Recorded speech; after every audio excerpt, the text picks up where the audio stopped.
We're going to move into our next question, and it's really a continuation of this idea of what's happening with the supply chain. At the time of the Farmer Speaks study, keep in mind, late 2021, early this year, the headaches with the supply chain, they were already an issue. Tim, let's start with you on this one. Would you say some of the decisions you made to deal with these shortages were a permanent type of change or a temporary? I'd say they're permanent. That we're in our operation, we are buying early. We are looking at other options. We totally changed chemical families this year for the reason that it was available, more available, and for the dollar, the value it had, the amount of chemical we were getting had a higher value. So those kind of things we're working on. It's changed our business, and it's actually changed our business to a positive. It feels better to be doing no-till and using less fuel and more precision, where we're putting products exactly when we need them, where we need them. So all those things are fitting into very good timing of what's coming in the next couple of years. So you've been in the cover crop situation for some time. This wasn't a change for this year, correct? I've been doing cover crops for a while, but the last 2 years, the first year that I've went total no-till on both corn and soybeans and the seed corn. And so that's been a change. That's been a change in our operation. And a good thing is it's really saved us some fuel costs. It's saved us, we start talking machinery. We don't have to have, we all like to be rubbing up against that shiny machinery, but we don't have the tillage equipment that we once had. We have a planter, we have a sprayer, we have a combine, and some other precision tools. But other than that, we're got pretty lean in our equipment needs. It's amazing when we get tested, Tim, how we can adapt and get a little more flexible. And I think that's a good thing, Don. I think that's what we all needed. We needed to maybe get us out of our comfort zone a little bit and force us into, it always helps when you get forced into doing something you're not quite comfortable with, because then you end up making it work. It might not be in your comfort area, but you learn how to manage it, how to make it work. Bob, what about you? We talked a bit about the supply chain. Any other things that came to mind as far as the logistics you had to deal with this season? Well, we've actually been working on this for quite a few years. As soon as we seen that we were going to have 2 sons and a son-in-law come back to the farm, we did a lot of work on infrastructure for our farm. So we can lay in enough fuel to haul that crop out of those bins with the semis, as well as we can put in a full spring amount of diesel fuel. Same way with propane for next fall for drying, a 30,000 gallon propane tank. Just like Tim, we run out of propane, we couldn't dry our crop. Now you've got 8-9 guys standing around with expensive combines and trucks. You got a whole crew, and you can't do anything without drying the corn first. So some of those things, the liquid, we lay in the fall time, and we have to have enough storage for the entire spring. So this has been an evolving thing. And so probably the biggest thing is taking that chemical. We've always paid for it, but we've just never felt like we had to take it.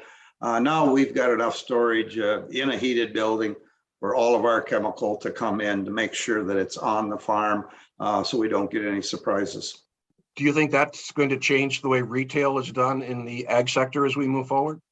Oh, absolutely, as well as banking. I've had this discussion with my banker.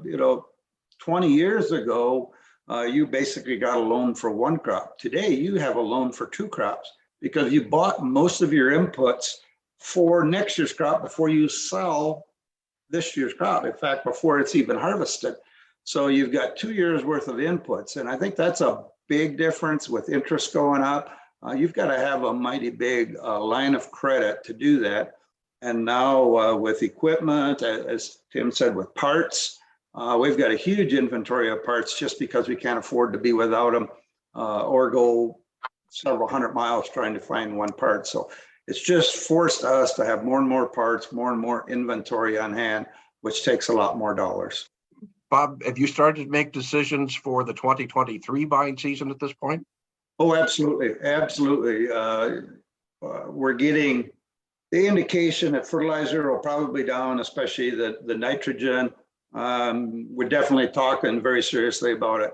We'll have to pay for 100% of it when we get it, when they lock it in like that. But we would normally have our propane tank full. We just got quotes this past week.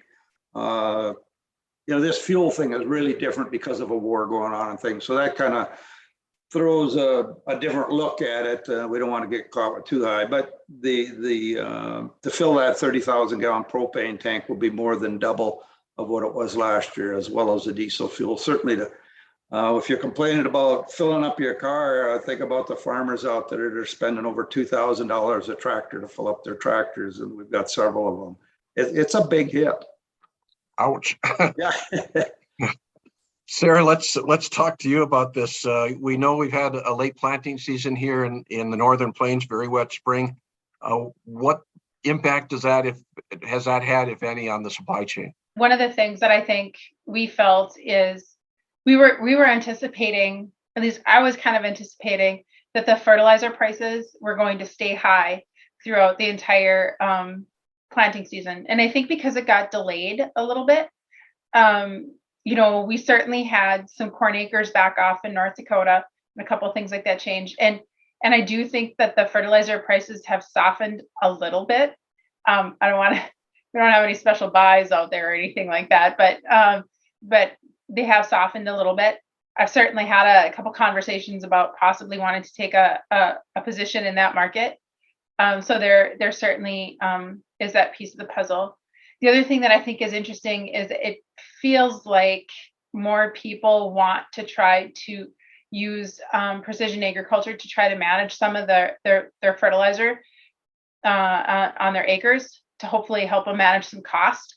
And what's interesting is in the downturn economy in like 2019 and in 2020, during those years when farming was kind of tough, I felt like precision agriculture kind of went the other way. And so now that we've got higher fertilizer prices and higher commodity prices, farmers, they want to maximize that yield per acre, but they also want to manage the cost on the other side. And so I feel like there is kind of a bigger interest in precision agriculture right now too. So it's interesting to see how it changes and over time, I guess. So are you seeing that investment being made in some of the precision ag technologies at this point then? What's interesting, I feel like there's a lot of farmers that have technology that's already available to them, but I don't know if farmers always maximize the use of that technology that's already in their tractor. It seems to me like they're kind of looking for that person to kind of create the maps, create the prescription, make sure that it can get into the controller properly and work properly. And certainly some of that is changing as the generations change as well. But it's I do think that the culture change across the generations also has an influence over this. But I feel like people are trying to ask the question a little bit more about how they get that actual prescription made. Auto steer is something that's widely adopted by farmers all over the place. But it's the actual implementation of the changing the rates across the field that I think farmers are going to be a little bit more interested in here.